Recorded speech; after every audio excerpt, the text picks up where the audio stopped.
అమెరికాలో చిందరవందరగున్న మీ ఇంటికి handyman cleaning plumbing services కోసం కాంటాక్ట్ ఇన్స్టా సర్వీస్. యుఎస్ లో ఎక్కడైనా ఎప్పుడైనా for instant booking visit instaservice.com. జనానికి ఫ్రీ అనే పదం వినపడినంత సొంపుగా మరొకటి చెవులకు సోకదు. ఫ్రీ అంటే ఫినాయిల్ తాగేవాడుంటాడని ప్రతీతి. ఉచితం దేశాధ్యక్షులకు బహుప్రీతి. ఈ ఉచితం ఉచితమా సముచితమా కాదా అని ఆలోచించరు.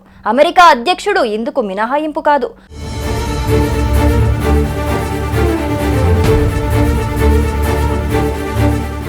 ఉచిత ఎయిర్ ఫోర్స్ 1 ఖతారోడ్డు ఫ్రీగా జంబోజెట్ ఇస్తాట. అది సూపర్ లగ్జరీ బోయింగ్ 747-8 విమానం. ప్యాలెస్ ఇన్ ద స్కై అంటున్నారు. ఆకాశంలో ఎగిరే హర్మ్యంగా అభివర్ణిస్తున్నారు. Private bedroom suite, board rooms, పాలరాయితో అలరించిన స్నాన గదులు, గ్రాండ్ స్టైర్ కేసు వంటి ఫీచర్స్. అందులో ఆ విమానాన్ని ఖతార్ ఇస్తే ట్రంప్ తీసుకోవడమేనా? ఎవడో విసిరే బిస్కెట్ కోసం అగ్రరాజ్యం అంతగా కక్కుర్తి పడుతోందా?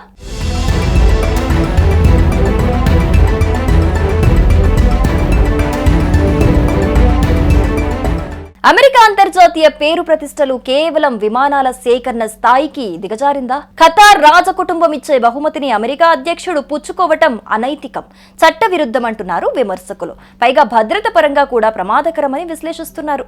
ట్రంప్ గిఫ్ట్ తీసుకోవటం సొంత పార్టీ రిపబ్లికన్ల నుంచే వ్యతిరేకత వస్తోంది. ఆ విమానం ధర $400 మిలియన్, అంటే 3,400 కోట్లు. అయితే ఖతార్ గిఫ్ట్ గా ఇచ్చే విమానంలో తాను తిరగబోనని చెబుతున్నారు ట్రంప్. గతంలో అమెరికా అధ్యక్షుడు రోనాల్డ్ రీగన్ వాడిన బోయింగ్ 707 విమానాన్ని సేవల నుంచి తప్పించి మ్యూజియంలో ఓ వస్తువుగా ప్రదర్శనకు పెట్టినట్టే తన పదవీ కాలం ముగిశాక భవిష్యత్తులో ప్రెసిడెంట్ లైబ్రరీకి ఆ విమానాన్ని దానంగా ఇస్తామనంటున్నారు ట్రంప్.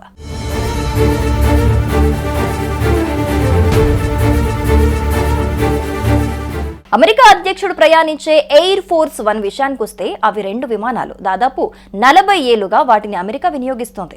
భద్రతా పరంగా అవి మేలైనవే.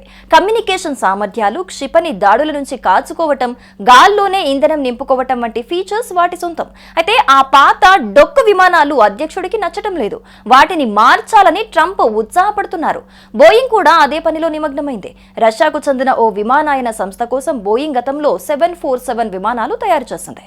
బోయింగ్ నుంచి విమానాలు కొంటామన్న రష్యన్ విమానయాన సంస్థ ప్రస్తుతం ఉనికిలో లేదు. దీంతో ఆ 747 విమానాలకు బోయింగ్ మార్పులు చేర్పులు చేస్తోంది. కీలక సబ్ కాంట్రాక్టర్ దివాలా తీయటం, అర్హత గల సిబ్బంది కొరత కారణాల నేపథ్యంలో సుమారు దశాబ్ద కాలంగా కొనసాగుతున్న ఈ 747 విమానాల మేకప్ తతంగం ఇంకొన్నాళ్ళు పట్టేటట్టుంది. ట్రంప్ ప్రస్తుత 2వ టర్మ్ ముగిసోలోపు ఆ విమానాలు సిద్ధమయ్యేటట్టు లేవు. దీంతో దేశ అధ్యక్షుడిలో అసహనం పెరిగిపోతోంది. కొందరు అరబ్ నేతలు ఎయిర్ ఫోర్స్ 1 కంటే మెరుగైన విమానాల్లో ప్రయాణిస్తున్నారంటూ ట్రంప్ కళ్ళల్లో కారం చల్లుకుంటున్నారు.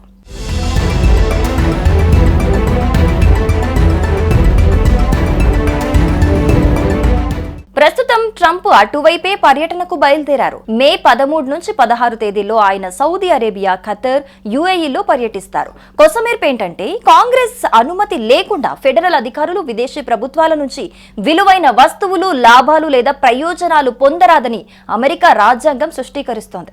కానీ ట్రంప్కు గిఫ్ట్ రావటంపై విమర్శిస్తుంటే ట్రంప్ మాత్రం నాకు ఫ్రీగా ఫ్లైట్ గిఫ్ట్ వచ్చిందని మీ అందరికీ కుల్లు అన్న తీరుగా ట్రంప్ వ్యవహరిస్తున్నారు. మరి ఖతర్ గిఫ్ట్ అంశంలో ట్రంప్ ఏం చేస్తారో? అధ్యక్షుడైనా చట్టానికి అతీతం కాదు. విమానాన్ని అమెరికా అధ్యక్షుడికి బహుమతిగా ఇవ్వజూపటం వెనుక ఖతర్ ప్రయోజనాలు ఏం దాగున్నాయో?